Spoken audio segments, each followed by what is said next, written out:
ദൈവ നടത്തിപ്പ് ക്രിസ്ത്യ വിശ്വാസികൾ ധാരാളമായിട്ട് ഉപയോഗിക്കുന്ന ഒരു വാക്കാണ് ദൈവ നടത്തിപ്പ് എന്നത്. ഒരു വിശ്വാസിയെ സംബന്ധിച്ച് ഒരിക്കലും ഒഴിച്ചുകൂടാൻ കഴിയാത്തതായിരിക്കുന്ന ഒന്നാണ് ദൈവത്തിൻ്റെ ആലോചനയും ദൈവ നടത്തിപ്പും. എന്നാൽ ഒട്ടുവളരെ പേർ ഈ വാക്ക് അനവസരത്തിൽ ആലോചനയില്ലാതെ ഒക്കെ ഉപയോഗിക്കാറുണ്ട്.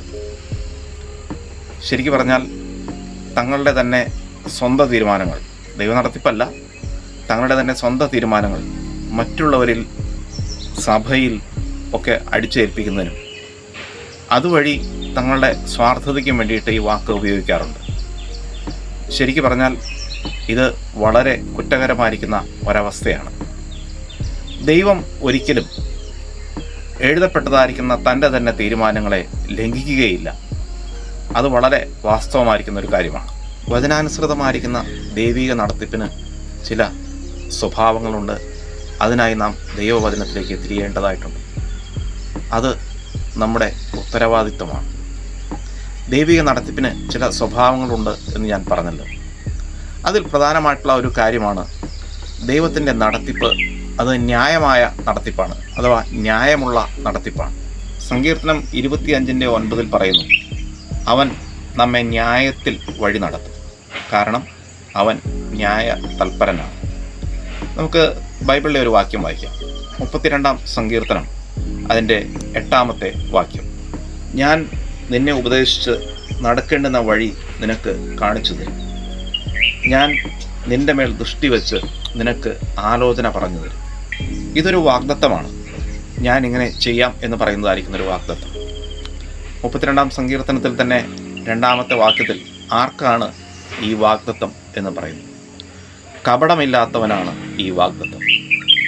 ദൈവം ആലോചന പറഞ്ഞു തരുന്നത് നമ്മുടെ മേൽ ദൃഷ്ടി വെച്ച് നമുക്ക് ആലോചന പറഞ്ഞു തരുന്നു. കാപട്യമില്ലാത്തവൻ ദൈവത്തിൻ്റെ ദൃഷ്ടിയിലാണ്, ദൃഷ്ടി പരിധിയിലാണ്. ദൈവ നടത്തിപ്പിൻ്റെ അടിസ്ഥാനമായിരിക്കുന്ന ഒരാശയമാണ് ന്യായം എന്നത്. ന്യായത്തിലൂന്നാത്ത വാക്കുകൾ, നിർദ്ദേശങ്ങൾ, അത് ദൈവ നടത്തിപ്പല്ല. ദൈവ നടത്തിപ്പെന്നത് മനുഷ്യൻ്റെ ന്യായമല്ല, ദൈവത്തിൻ്റെ ന്യായമാണ്, വചനാടിസ്ഥാനത്തിലുള്ളതാണ് എന്ന് നാം പ്രത്യേകമായിട്ട് ഓർക്കണം. നടത്തിപ്പിനെ സംബന്ധിച്ച മറ്റൊരു കാര്യം എന്ന് പറയുന്നത് അവൻ നമ്മെ സത്യത്തിൽ വഴി നടത്തുന്നു എന്നതാണ്. യോഹന്നാന്റെ സുവിശേഷം 16-ാം അധ്യായം 13-ാമത്തെ വാക്യത്തിൽ പറയുന്നു, ആത്മാവ് വരുമ്പോഴോ അവൻ നമ്മെ സകല സത്യത്തിലും വഴി നടത്തും. ദൈവം നമ്മെ വഴി നടത്തുവാൻ ഉദ്ദേശിക്കുന്ന, താല്പര്യപ്പെടുന്ന ഒരു പാതയാണ് സത്യത്തിൻ്റെ പാത എന്നത്. ഇതൊരു വാഗ്ദത്തമാണ്. നമ്മെ സത്യത്തിൽ വഴി നടത്താം എന്ന് അവൻ പറയുന്നു. എന്നാൽ ഈ വാഗ്ദത്തം നമ്മൾ അത്ര തന്നെ ഇഷ്ടപ്പെടുന്നുണ്ടോ? അതൊരു ചോദ്യമാണ്. കാരണം പലപ്പോഴും സത്യത്തെ ഭയപ്പെടുന്നവരാണ് നമ്മൾ.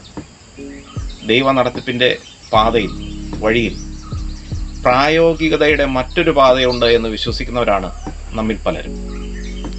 എന്തിനാണ് അവസരത്തിലും അനവസരത്തിലും ഈ പ്രായോഗികവാദം?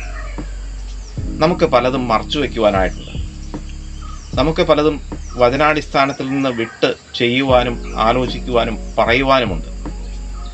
ഇതാണ് നമ്മെ ഈ പ്രായോഗിക വാദത്തിലേക്ക് നയിക്കുന്നത്, സത്യത്തെ ഭയപ്പെടുവാൻ നമ്മെ പ്രേരിപ്പിക്കുന്നത്. എന്നാൽ ദൈവ നടത്തിപ്പിനെ ചോദ്യം ചെയ്യാതെ അംഗീകരിക്കുക എന്നത് നമ്മുടെ ചുമതലയാണ്. ജീവിത യാത്രയിൽ പ്രതിസന്ധികളുടെയും ഭാരങ്ങളുടെയും ഒക്കെ മധ്യത്തിൽ ഒരു ദൈവിക ആലോചനയ്ക്കായി നാം ഒരാളെ സമീപിക്കുമ്പോൾ പലപ്പോഴും ഇങ്ങനെയുള്ള വ്യക്തികൾ സ്വയത്തിൽ നിന്ന് ആലോചന പറഞ്ഞു തരാറുണ്ട്. ദൈവവചനത്തിനോ ദൈവിക ആലോചനയ്ക്കോ ഒക്കെ വിരുദ്ധമായി സ്വയത്തിൽ നിന്ന്, തങ്ങളുടെ സ്വാർത്ഥതയിൽ നിന്ന് ആലോചനകൾ പറഞ്ഞു തരാറുണ്ട്. ഇത് വളരെ കുറ്റകരമായിരിക്കുന്ന ഒരവസ്ഥയാണ്. ഒരു വ്യക്തിക്ക് ദൈവ നടത്തിപ്പിനെ കുറിച്ചൊരു ആലോചന പറഞ്ഞു നൽകുമ്പോൾ അത് ഏറ്റവും അവധാനതയോടുകൂടെ, വളരെ സൂക്ഷ്മതയോടെ ആയിരിക്കേണ്ടത് ഏറ്റവും അത്യാവശ്യമായിരിക്കുന്ന ഒരു കാര്യമാണ്. ഒന്ന് നാം ഓർക്കുക, മരുഭൂമിയുടെ അവസ്ഥയിൽ കൂടെ അവൻ നമ്മെ നടത്തിയാലും നാം ചെന്നെത്തുന്നത് പച്ചയായ പുൽപ്പുറങ്ങളിലേക്കാണ്. കണ്ണുനീരിൻ്റെ അനുഭവങ്ങളിൽ കൂടെ നാം നടന്നാലും അവൻ നമ്മെ കൈപിടിച്ച് നടത്തുന്നത് സമൃദ്ധമായിരിക്കുന്ന ജലാശയത്തിലേക്കാണ്. സങ്കീർത്തനം 48:14 പറയുന്നു, ഈ ദൈവം എന്നും എന്നേക്കും നമ്മുടെ ദൈവമാകുന്നു, അവൻ നമ്മെ ജീവപര്യന്തം വഴി നടത്തും. ഞാനിതിൻ്റെ അവസാന ഭാഗത്തേക്ക് വരട്ടെ. ദൈവനടത്തിപ്പിനെക്കുറിച്ച് പൂർണ്ണമായി പ്രതിപാദിക്കുവാൻ എനിക്ക് കഴിയുകയില്ല.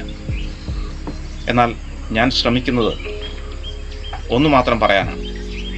ദൈവിക നടത്തിപ്പിന് ചില ചട്ടക്കൂടുകളുണ്ട്.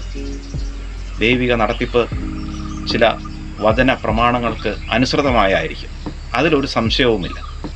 ന്യായം, നീതി, സ്നേഹം എന്നിങ്ങനെ ദൈവിക ന്യായ പ്രമാണത്തിൻ്റെ അടിസ്ഥാനങ്ങളിൽ ഊന്നിയുള്ളതായിരിക്കും ദൈവത്തിൻ്റെ നടത്തിപ്പ് എന്നതിന് ഒരു സംശയവുമില്ല. അത് ഉറച്ച കാര്യമാണ്.